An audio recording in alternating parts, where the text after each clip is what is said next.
Hello friends, आज हम करेंगे क्लास 9th एनसीईआरटी मैथ के चैप्टर 8 जो कि क्वाड्रिलेटरल है थ्योरम, उसकी थ्योरम 8.6 को। अपनी लास्ट वीडियो में हमने थ्योरम 8.5 को कंप्लीट कर लिया था और अगर किसी ने उसको नहीं देखा तो उसका लिंक डिस्क्रिप्शन बॉक्स में डाला हुआ, आप देख सकते हैं। तो थ्योरम 8.6 क्या है? The diagonal of a parallelogram bisect each other. तो हमारे पास एक पैरेललोग्राम है, तो मुझे ये बताना है कि जो उसके डायगोनल हैं वो एक दूसरे को क्या करते हैं, बाइसेक्ट। तो बाइसेक्ट का मतलब पता होगा आपको, और अगर नहीं तो मैं बता देता हूँ। बाइसेक्ट का मतलब ये होता है कि कोई चीज़ होती है उसको दो इक्वल पार्ट्स में डिवाइड करना। इस चीज़ को हम बोलते हैं बाइसेक्ट, क्योंकि यहाँ पे दो लाइंस हैं, ठीक है। तो ये दो लाइंस एक दूसरे को बाइसेक्ट कर रही हैं। इसका मतलब क्या है? जैसे DB है और AC है, तो बाइसेक्ट देखो यहाँ पे ये कट कर रही है किसी पॉइंट पे, तो इसका मतलब ये हुआ यहाँ पे OA इक्वल टू OC होना चाहिए और OD इक्वल टू क्या होना चाहिए, OB। तो ये चीज़ अगर हुई तो इसका मतलब ये लाइन क्या कर रही है, डायगोनल एक दूसरे को बाइसेक्ट कर रहे हैं। तो मुझे यही दिखाना है कि जो पैरेललोग्राम के जो डायगोनल होते हैं वो एक दूसरे को क्या कर सकते हैं, बाइसेक्ट। तो मैंने क्या किया, सबसे पहले गिवन लिखा, let ABCD be a parallelogram and AC and BD are the diagonal of it। आगे यहाँ पे लिख सकते थे which intersect at point O, कि AC और BD दो डायगोनल हैं जो एक O पॉइंट पे इंटरसेक्ट कर रहे हैं, ठीक है। तो to prove OB equal to OD, क्योंकि दिखाना है हमें कि बाइसेक्ट कर रहे हैं, और OA इक्वल टू OC, ठीक है। तो बच्चों चीज़ समझ आ गई क्या है?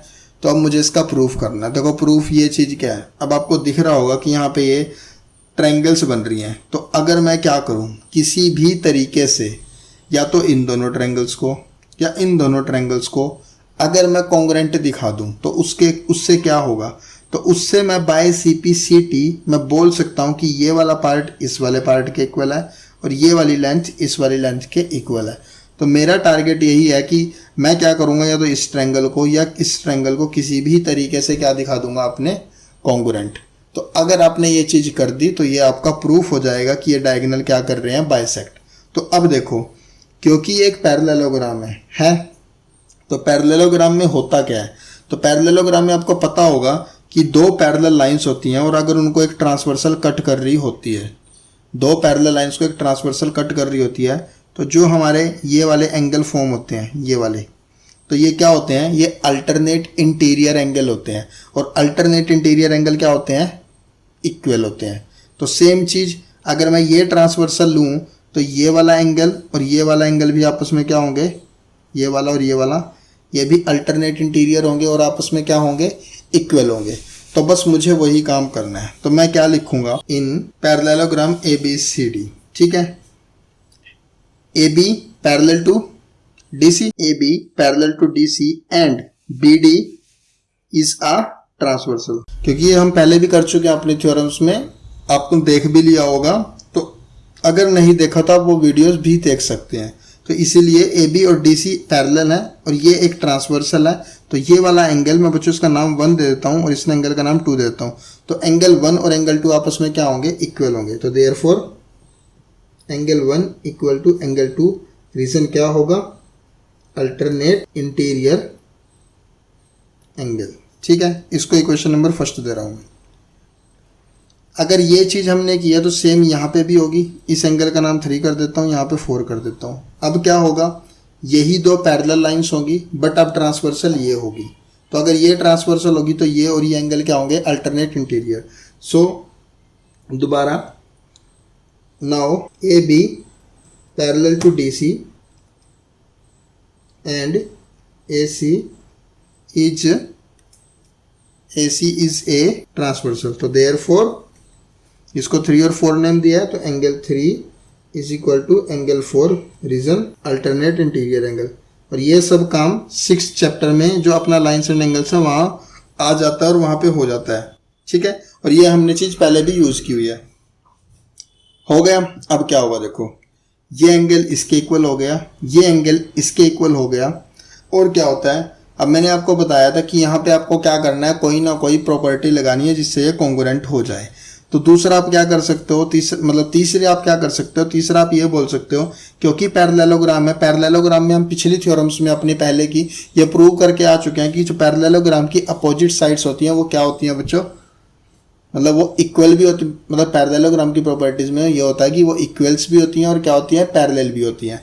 तो क्या होगा, ये लाइन और ये लाइन आपस में क्या होंगी बच्चों, इक्वल होंगी। ठीक है, पैरेलल तो है ही है क्योंकि पैरेललोग्राम है, तो ये आपस में क्या होंगी, इक्वल भी होंगी। तो हमारे यहाँ पे रूल लग सकता है एंगल साइड एंगल, तो इससे हमारी ये दोनों ट्रायंगल क्या हो जाएंगी, कॉन्ग्रुएंट। तो ये दोनों तो आपने कर दिया। अब आप सीधा यूज कर सकते हो कि इन ट्रायंगल लिख लो, इन triangle AOB and triangle COD। ठीक है, तो क्या होगा, एंगल मतलब AOB में कौन सा है एंगल, पहले हमने AOB लिखा तो AOB का ही लिख लो। तो एंगल 2 या एंगल 2 इक्वल टू एंगल 1 किससे, फ्रॉम इक्वेशन फर्स्ट। देखो बच्चों, इसका कभी तुम कहो कि यहाँ पे 1 और 2 था, यहाँ आपने 2 और 1 लिखा, इससे कोई फर्क नहीं पड़ता। ठीक है, चाहे 1 इक्वल टू 2 लिख लो, चाहे 2 इक्वल टू 1 लिख लो। और दूसरा, अब दूसरे केस में क्या होगा, AB हमने ये वाले ट्रायंगल लिया है COD, तो COD में क्या होगा, अगर एंगल 2 इसके था तो दूसरे में मतलब AOB में यानी 4 किसके होगा, एंगल 3 के। तो यहाँ पे हम लिखेंगे एंगल 4 इक्वल टू एंगल 3, यानी AOB का एंगल 4 और COD का एंगल 3, ये आपस में इक्वल होंगे। ये कहाँ से आया बच्चों, फ्रॉम इक्वेशन सेकंड। ठीक है, और तीसरी चीज़ क्या होगी, DC इक्वल टू AB। तो आप ये लिख सकते हो and AB equal to CD। इसका आप क्या रीज़न लिख सकते हो, इसका आप ये लिख सकते हो, opposite sides of parallelograms are equal, क्योंकि पैरेललोग्राम की बच्चों अपोजिट साइड्स क्या होती हैं, इक्वल होती हैं। तो 3 चीज हो गई, एंगल साइड एंगल। ठीक है, तो बाय, अब मैं क्या कर सकता हूँ, तो therefore triangle AOB congruent to triangle COD by angle side angle rule. ठीक है, तो जैसे ही बच्चों ये दोनों ट्रायंगल कॉन्ग्रुएंट हुई तो मैं CPCT में ये बोल सकता हूँ कि ये वाला पार्ट इस वाले पार्ट के इक्वल है और ये वाला पार्ट इस वाले पार्ट के इक्वल है।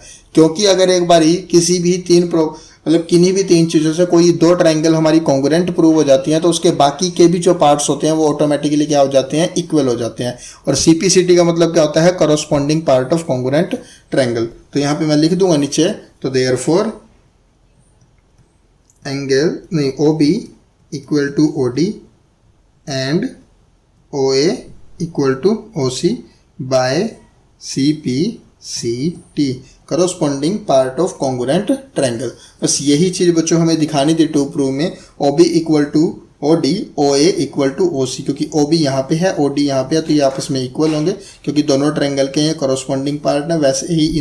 वैसे ही जो हमारा OA है वो किसके इक्वल हो जाएगा, OC के। तो यहाँ पे बच्चों बस हम लिख देंगे लास्ट में हैंस प्रूव। ठीक है, तो बच्चों इसी के साथ हमारी थ्योरम 8.6 भी कंप्लीट हो गई।